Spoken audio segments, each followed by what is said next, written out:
So when you see the Ted Cruz interview on Tucker Carlson or something like that, overall, where a senator representative will say that the Bible told them that land was promised to the Jews, what do you think of that as an Orthodox Christian? Due to most of the people that would say that are of more so Protestant type of groups or some Catholic as well. What would you say to that? As somebody that is not of the I'm grateful you brought this up because it gets into a segment that we're going to need to go into a depth probably at a different time, but it comes into a different perspective of Western and Eastern, Middle Eastern thinking. Yeah, we can revisit more of this, but let's go into briefly. So Western thinking is very much like your left hemisphere. Okay, it likes to break things down. It likes to find definition. It likes words. It likes boundaries. It likes to take things apart. It likes to deconstruct everything, okay, to find the core. That post-Enlightenment perspective is the one that reads that somehow in Israel, in Revelation, in the last book of the Bible, that there's going to be an Israel, there's a new Israel, there's a blah, blah, blah, and says that that's what this is, the fulfillment of that. In 1948, we fulfilled prophecy.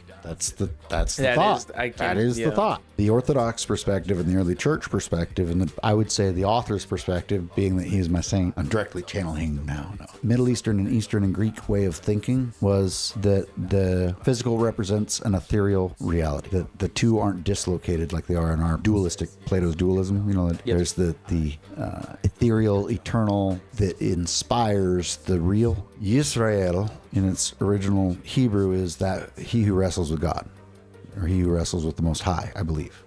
Yeah. Fact check me, whomever. Yisrael, El being the Most High, Yisrael.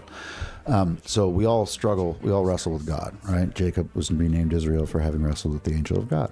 The new Israel is that which is the Christian community, the fulfillment of the Messiah, the transition that Paul recognized in the suffering servant, 2nd Isaiah, that if the Gentile community comes to believe in a God of the creative principle, Yahweh, then that is what the Messiah fulfills. That is the Messiah's role, is a light to lighten the Gentiles, to be a people. So the philosophy of early Christianity was that you would spread it to the Gentiles, that it is not just the Jews that can understand the Messiah, and there's no sort of ethnically trapping the word of God.